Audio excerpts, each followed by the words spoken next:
अस्सलाम वालेकुम। जी बेटा, कैसे हैं? ठीक ठाक, अच्छे। अच्छा बेटा, तो आज का हमारा लेक्चर है अबाउट एम्पेयर्स लॉ। जैसे कि पिछले लेक्चर में कुछ न कुछ डिस्कशन हम कर चुके थे अबाउट एम्पेयर्स लॉ। यानी मैंने आपको कहा था बेटा कि जिस तरह इलेक्ट्रोस्टैटिक में हमारे पास गॉसेस लॉ है, इसी तरह मैग्नेटोस्टैटिक में यानी for magnetic flux we use Ampere's law. जी, तो हिस्ट्री की तरफ आते हैं। The Ampere's law was discovered by André Marie Ampere in 1826। Basically Ampere's ने किया था बेटा। तो याद रखो बेटा, हम जैसे चैप्टर के शुरू में पढ़ चुके हैं कि अगर हमारे पास एक करंट कैरिंग वायर हो तो इसके इर्द गिर्द हमारे पास क्या प्रोड्यूस होगा बेटा? Magnetic field.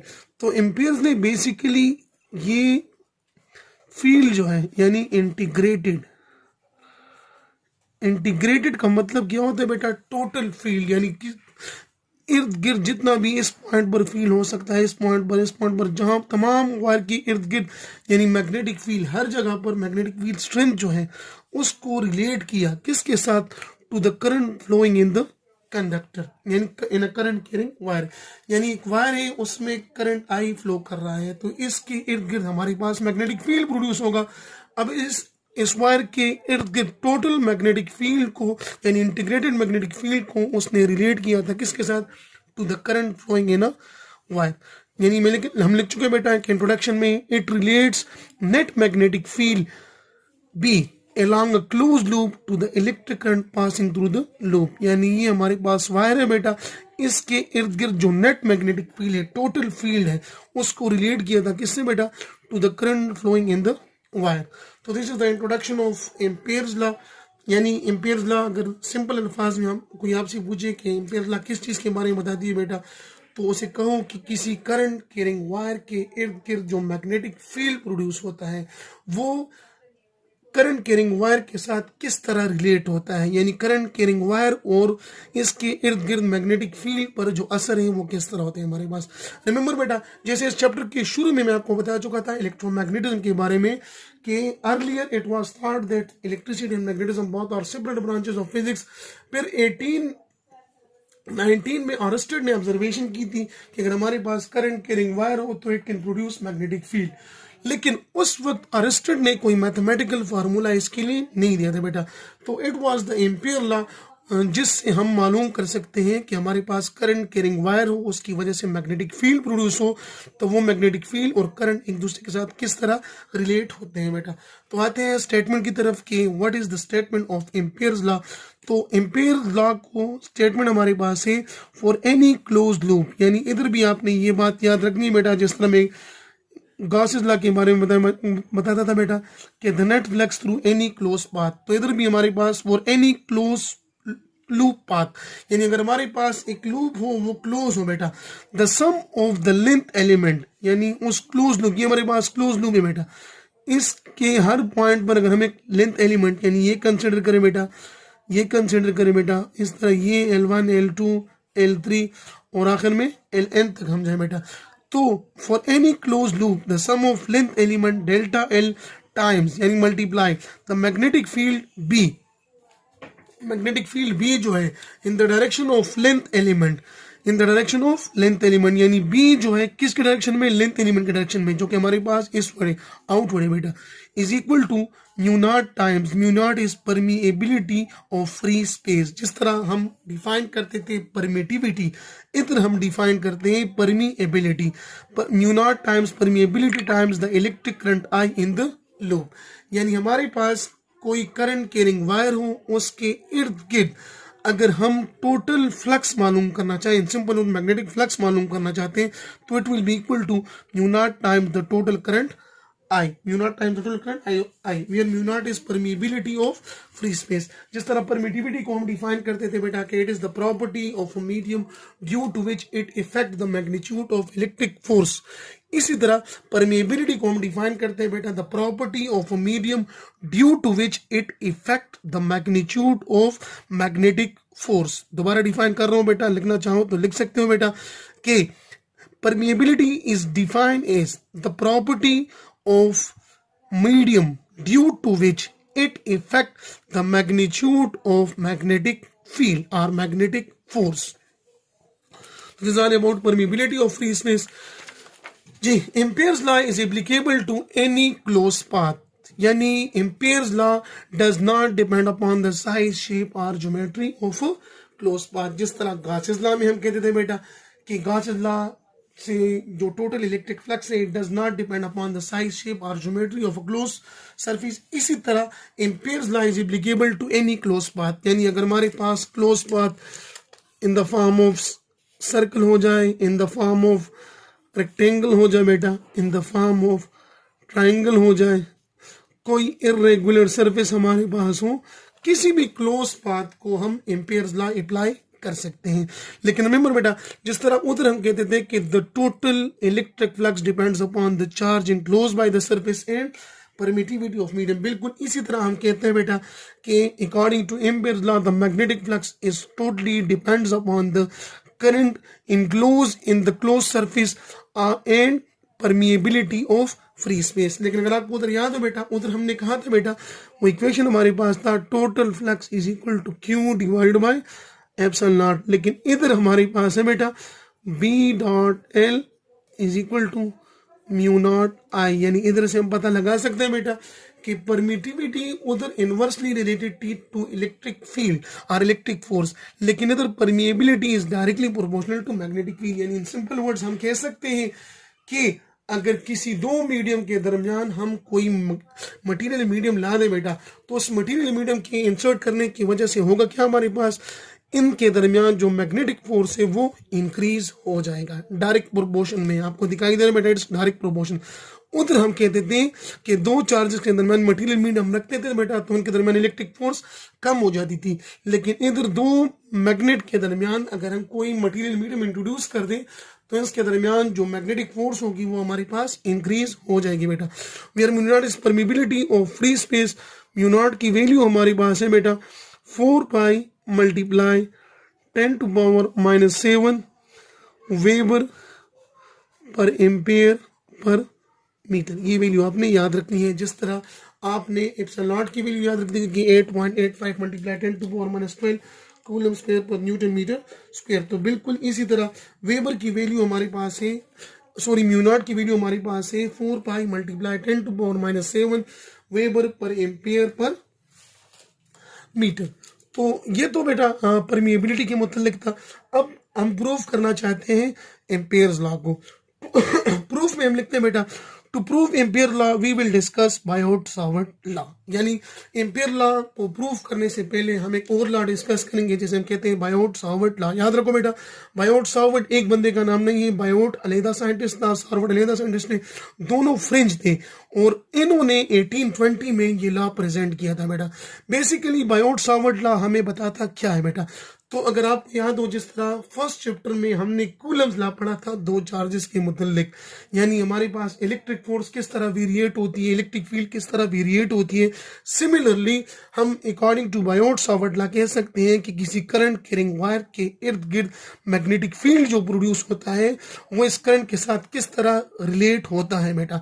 तो इधर लिखा है बेटा कि Biot Savart law is used for magnetostatic, यानी when magnet are at rest, like Coulomb's law for electrostatic. यानी इन सिंपल वर्ड्स हम कह सकते हैं कि जो रोल इलेक्ट्रोस्टैटिक में कूलम्स लॉ अदा करती है वही रोल मैग्नेटोस्टैटिक में बायोट-सावर्ट लॉ अदा करती है बेटा। According to Biot Savart law the mathematical expression for B at a point due to nearby current carrying conductor, यानी अगर हमारे पास ये करंट कैरिंग कंडक्टर हो बेटा और इसमें करंट आई फ्लो करे, तो इसकी करीब जो है हमारे पास जो मैग्नेटिक फील्ड प्रोड्यूस होगी, इसकी मैथमेटिकल एक्सप्रेशन हम मालूम कर सकते हैं with the help of Biot Savart law. जी, तो according to Biot Savart law, Biot Savart law के मुताबिक अगर हमारे पास एक करंट कैरिंग वायर हो बेटा, यानी दिस इज अ वायर जिसमें करंट फ्लो करता है आई, तो हम जानते हैं इसके इर्द गिर्द हमारे पास मैग्नेटिक फील्ड प्रोड्यूस होगा बेटा। तो let's say we take this magnetic ये मैग्नेटिक फील्ड हमें close path in the form of circular path में ले लेते हैं बेटा, और किसी पॉइंट P पर हम मैग्नेटिक फील्ड स्ट्रेंथ मालूम यानी मैग्नेटिक इंडक्शन और मैग्नेटिक फ्लक्स डेंसिटी मालूम करना चाहते हैं बेटा। तो according to Biot Savart law B is directly proportional to I, यानी जितना हमारे पास वायर में करंट ज़्यादा फ्लो होगा उतना हमारे पास मैग्नेटिक फील्ड जो इसकी वजह से प्रोड्यूस होगा, मैग्नेटिक फ्लक्स डेंसिटी जितनी प्रोड्यूस होगी वो भी ज़्यादा होगी, उसकी स्ट्रेंथ ज़्यादा होगी। और B is inversely proportional to the distance from the current carrying wire, यानी कि हमारे पास डिस्टेंस R। इधर बेटा याद रखो, अगर आपको याद हो उधर हमने कहा था कि E is inversely proportional to R square, और इधर हम कहते हैं बेटा B is inversely proportional to R। तो ये दोनों रिलेशंस बहुत ही इंपॉर्टेंट है, यानी अगर आपसे कोई कहे कि करंट कैरिंग वायर है उससे हम डिस्टेंस डबल कर देते हैं तो उसकी उस वायर की वजह से इलेक्ट्रिक फील्ड और मैग्नेटिक फील्ड पर क्या असर पड़ता है बेटा। तो याद रखो electric field varies as inverse square law यानी 1/r स्क्वायर, और मैग्नेटिक फील्ड जो है it is inversely proportional to r, यानी अगर r में डबल कर दूं तो electric field intensity 4 times reduce हो जाएगी, लेकिन अगर इधर में r डबल कर दूं तो मैग्नेटिक फ्लक्स डेंसिटी हमारे पास 2 टाइम रिड्यूस हो जाएगी। इन अदर वर्ड्स अगर r को मैं हाफ कर दूं electric field intensity 4 times increase हो जाएगी, और अगर आपको इधर में हाफ कर दूं तो मैग्नेटिक फील्ड इंटेंसिटी डबल हो जाएगी। तो according to Biot Savart law B is directly proportional to I, B is inversely proportional to 1/r. Combining equation 1 and 2 we get B is directly proportional to I/r. Proportionality sign को हटाने के लिए हम क्या use करते हैं बेटा, वी यूज इक्वल साइन और फिर उसके बाद कांस्टेंट यूज करते हैं। हियर हमारे पास कांस्टेंट के इसकी वैल्यू है mu naught divided by 2 pi. Mu naught की वैल्यू तो आपको मालूम है 4 pi multiply 10 to power -7 weber per ampere per metre, और 2 पाई तो 2 हमारे पास कांस्टेंट, पाई हमारे पास 3.14। तो इधर पुट करते हैं we get B is equal to mu naught divided by 2 pi into I/r। तो from this equation we write B is equal to mu naught I divided by 2 pi r। जी बेटा, तो B is equal to mu naught I divided by 2 pi r। This equation is called Biot Savart law. जी, इस इक्वेशन से हम लिख सकते हैं बेटा, अगर 2 पाई r को इधर मल्टीप्लाई कर दे तो B into 2 pi r is equal to mu naught times I। अब व्हाट इज 2 पाई r, देखो बेटा जैसे हमने सर्कुलर बात कंसिडर किया था बेटा, and we know that 2 pi r is basically circumference of circle. तो इस इक्वेशन से हमारे पास रिजल्ट क्या बनेगा, यानी हम कहते हैं since 2 pi r is the circumference of the circle of radius r, thus at all those points which are at a distance r from the conductor B has the same value and its direction is tangent to the circle। यानी हमारे पास वो तमाम point circular path में radius हमारे पास constant, तमाम point जो कि distance r पर हो बेटा, उनके हर जगह पर यानी तमाम पॉइंट जो इक्वल डिस्टेंस r पर हो हर जगह पर हमारे पास मैग्नेटिक फील्ड जो है वो कांस्टेंट होगी, और इसकी डायरेक्शन मैग्नीट्यूड कांस्टेंट होगा, और इसकी डायरेक्शन जो है it will be tangent to the circle. जी, अब 2 पाई r, अगर हम 2 पाई r को यानी अगर इस पूरे सर्कल को हम स्मॉल लेंथ एलिमेंट में डिवाइड कर दें, ये डेल्टा L1, ये डेल्टा L2, ये delta L3, delta L4 up to delta Ln, तो हमारे पास बनेगा क्या बेटा, ये इक्वेशन कुछ इस तरह बन जाएगा बेटा कि we will write B dot delta L1 is equal to mu naught I, B dot delta L2 is equal to mu naught I। ये सिलसिला अगर हम कंटिन्यू रखें बेटा तो we write B dot delta Ln is equal to mu naught I।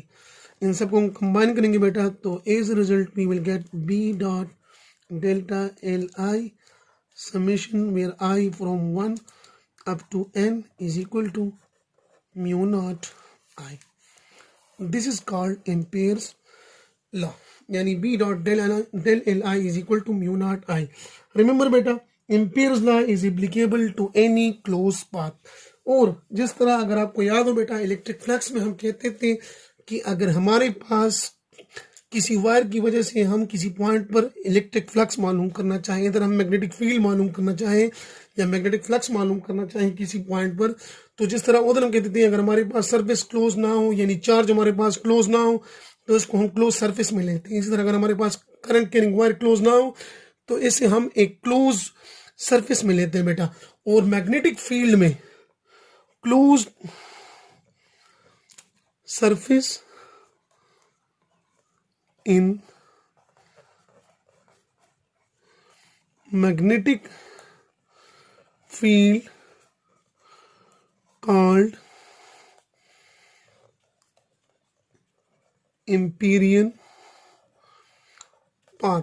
और remember बेटा empyrean path हमेशा होगी हमारे पास क्लोज पाथ। एम्पीरियन पाथ हमारे पास कौन सी पाथ होगी बेटा? हमेशा होगी क्लोज पाथ। तो हम कहते हैं कि according to Ampere's law the total magnetic flux through any close surface is equal to mu naught time the total current I. यानी किसी भी वायर की वजह से हमारे पास मैग्नेटिक फील्ड जो प्रोड्यूस हो रही है बेटा वो डिपेंड करेंगी परमिएबिलिटी ऑफ मटेरियल पर और साथ में उस कंडक्टर में कितना करंट फ्लो कर रहा है। It does not depend upon the size, shape और ज्योमेट्री। तो इन सिंपल वर्ड्स हम कह सकते हैं कि Ampere's law is equivalent to Gauss's law in case of magnetostatic. यानी मैग्नेट्स में गॉसेस लॉ का दूसरा नाम हम कहते हैं एम्पियर्स लॉ सिंपल अल्फाज में, या दूसरे अल्फाज में कि जो काम इलेक्ट्रिक फ्लक्स में गॉसेस लॉ अदा करती है वही काम मैग्नेटिक फ्लक्स में एम्पियर्स लॉ अदा करती है। और पीछे हम पढ़ भी चुके हैं बेटा कि गॉसेस लॉ की तरफ जब हम आते थे तो हम कूलम्स लॉ को लेते थे, इधर हम एम्पियर्स लॉ की तरफ आए तो हमने बायोट-सावर्ट लॉ यूज किया बेटा। तो हम कह भी चुके हैं कि Biot Savart law plays a same role in magnetostatic as the role played by Coulomb law in electrostatic. तो इसी वजह से हम कहते हैं बेटा कि Ampere's law plays a same role in magnetic flux और magnetic flux is the role play by Gauss's law in terms of electric flux। जी बेटा, if you have any question then you can ask me। उम्मीद है बेटा आपको समझ आ गई है बेटा। This is all about Ampere's law। Allah Hafiz.